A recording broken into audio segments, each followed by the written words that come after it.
Imagine there's two kings. One of them, Hezekiah, knows the Lord is sovereign over all things. The other, Sennacherib, believes that he is fully in control of all things, that his power allows him to do all that he wants to do.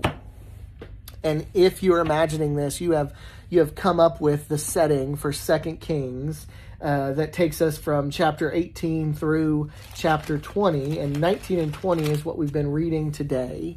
And in chapter 19 specifically, we find that it is not our strength and our power that determines the outcomes of our life.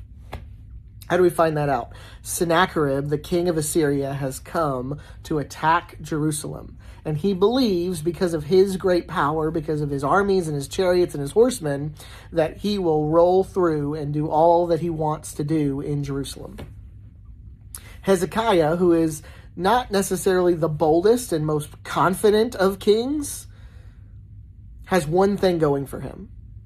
The Lord loves Hezekiah and loves Jerusalem, and he hates the pride of kings. And so, as Sennacherib stands before the walls of Jerusalem, we find that the prophet Isaiah comes to Hezekiah and tells him, "Don't worry, here's what the Lord says."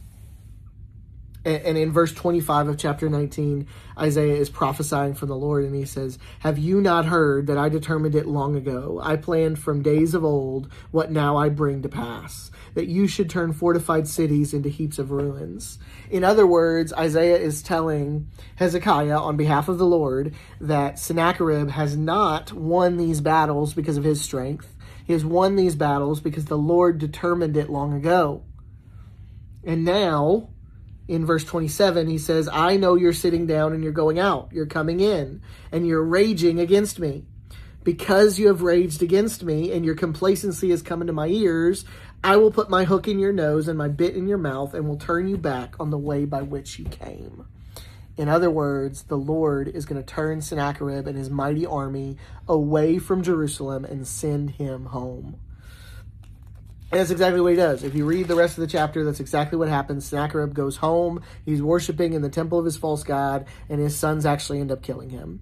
And all of this is in reference to our God's total sovereignty over all people, whether they acknowledge him as king or not. Our God is sovereign over all things. And I hope you see that today as you're reading in 2 Kings.